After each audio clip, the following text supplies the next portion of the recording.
Opa galera, tudo bem com vocês? Nesse vídeo e nos próximos nós vamos resolver as questões que caíram na prova do PAS da terceira etapa, subprograma 2014 e 2016. O caderno que nós vamos usar para resolver as questões nesses vídeos vai ser o caderno Imaginação, que está aparecendo aqui na tela.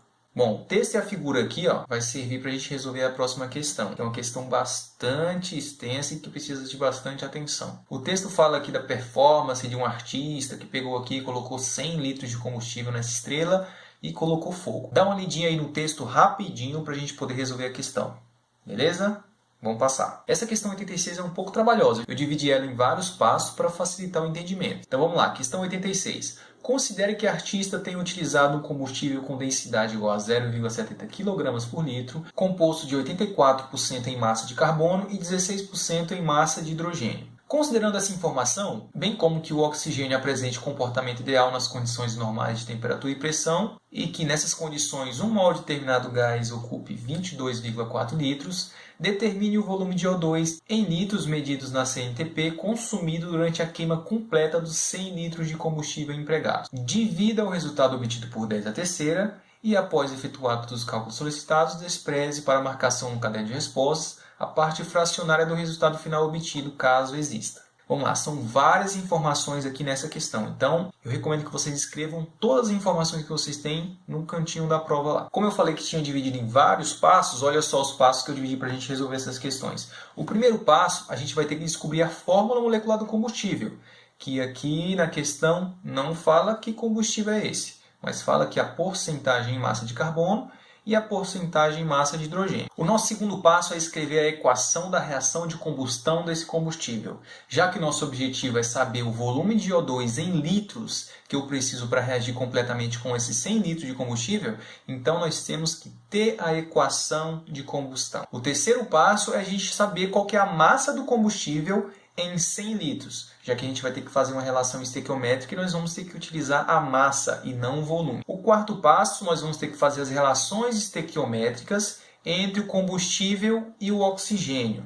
Só depois de tudo isso, nós vamos para o quinto e último passo, que é para a gente calcular o volume de oxigênio. Nós vamos descobrir aqui, primeiramente, a fórmula mínima. Para o carbono eu fiz o seguinte, peguei a porcentagem de carbono e dividi pela massa atômica. Eu tive como resultado aqui o 7. Para o hidrogênio eu fiz o seguinte, peguei a porcentagem de hidrogênio, que é 16%, e dividi pela massa atômica do hidrogênio, que deu 16. Para descobrir a fórmula mínima é o seguinte, eu vou pegar o resultado e dividir pelo menor número entre esses dois. Quem que é o menor? 7 ou 16? Claro que é o 7. Então, para o carbono eu vou fazer 7 dividido por 7, que dá 1.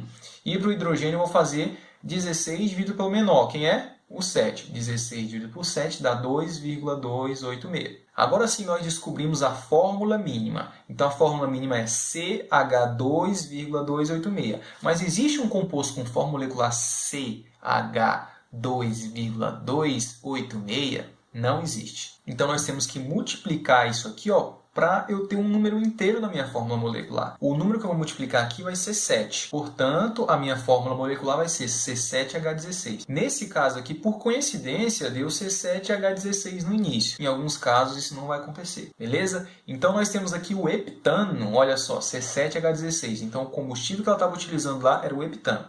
Agora sim, nós podemos dar continuidade, já que a gente já sabe a fórmula molecular. O próximo passo vai ser escrever a equação para a reação de combustão do heptano. Agora a gente já sabe que a fórmula molecular é C7H16. Então, escrevendo aí a equação, nós temos aqui C7H16, que é o heptano, reagindo com o oxigênio, formando dióxido de carbono e água. Só que a equação não está balanceada. Então, nós vamos balancear aqui, 7 carbonos, 7 carbonos. Eu tenho 16 hidrogênios. Qual o número que eu multiplico aqui para dar 16? Isso, 8 vezes 2, 16 hidrogênios. Agora aqui, nós temos 7 vezes 2, 14 oxigênios, mais 8 vezes 1, 8. Então, nós temos 14 mais 8, nós temos 22 oxigênios. Qual que é o número que eu multiplico aqui para dar 22? Muito bem, 11. Então, a equação agora está balanceada. Olha a relação estequiométrica aqui. 1 mol de heptano vai reagir com 11 mol de oxigênio. O próximo passo agora é calcular qual que é a massa em 100 litros de combustível. Sabendo que a fórmula da densidade é ρ igual a m sobre v, densidade igual a massa sobre volume, nós temos aqui a densidade nós temos o volume de combustível, é muito fácil encontrar a sua massa. Então, nós passamos o V para o outro lado multiplicando, nós temos aí M é igual a ρ vezes V, nós temos que a massa é igual a densidade vezes o volume, nós tivemos como resultado aqui, ó, a massa é igual a 70 kg.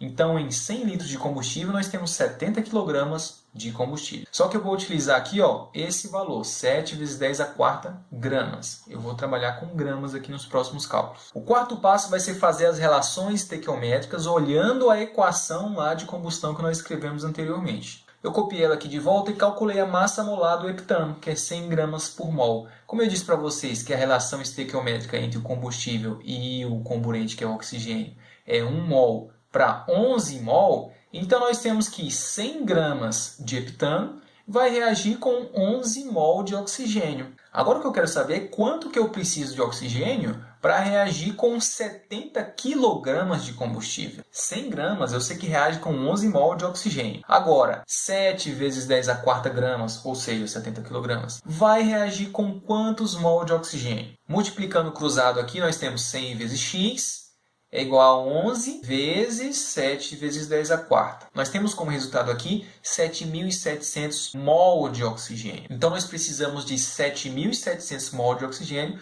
para reagir completamente com aqueles 100 litros de combustível, ou seja, com 70 kg do combustível. Só que a questão está pedindo o volume em litros, e aqui nós temos a quantidade de matéria de oxigênio. Vamos para o próximo passo. O quinto e último passo...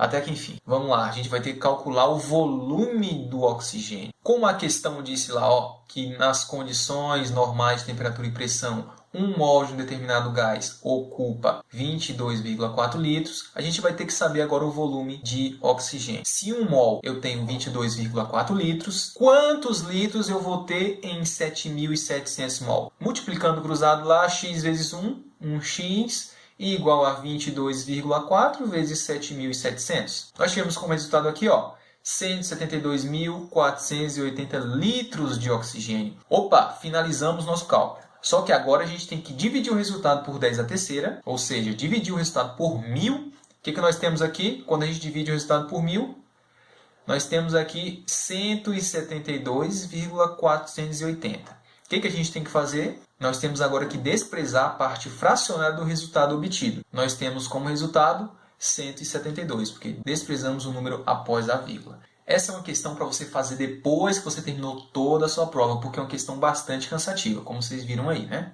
Espero que vocês tenham entendido como resolver essa questão. Tentei facilitar o máximo possível para vocês. Questão 87. Nos espaços a seguir, escreva as fórmulas moleculares e desenhe as fórmulas estruturais dos dois compostos indicados, os quais fazem parte da constituição do combustível empregado pelo artista. A questão nos deu dois compostos aqui que fazem parte da constituição do combustível.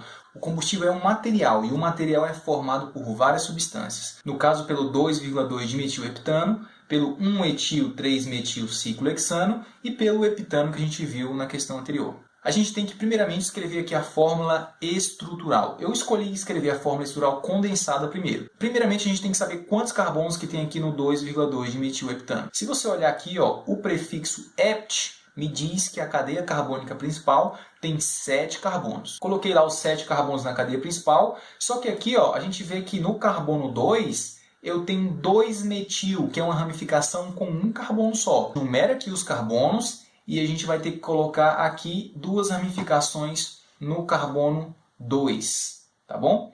Depois disso é só completar com os hidrogênios, porque cada carbono vai fazer 4 ligações, portanto um carbono que fazia somente uma ligação vai ter que ter 3 hidrogênios. Um carbono que fazia 2 ligações, ele vai ter que ter 2 hidrogênios. E um carbono que fazia 4 ligações não precisa de nenhum hidrogênio, porque dessa forma ele já se encontra estável. Certinho? Aqui a gente tem a fórmula estrutural condensada. Só que se você preferir a fórmula de linhas, poderia ter feito também, porque aqui a questão não cita qual que é a fórmula estrutural que ele prefere. Mas se você tivesse preferido a fórmula estrutural de linhas, não tem problema nenhum. Observe que a fórmula de linhas tem a mesma quantidade de carbonos na cadeia principal, 1, 2, 3, 4, 5, 6 e 7. E no carbono 2, que é esse aqui, ó, carbono 1 e 2, eu tenho 2 grupos metil. E por último, a fórmula molecular. A gente contou que a quantidade de carbonos que é 9 e a quantidade de hidrogênios 20. Então, a fórmula molecular desse composto, C9H20. O próximo composto é o 1-etil-3-metilciclohexano.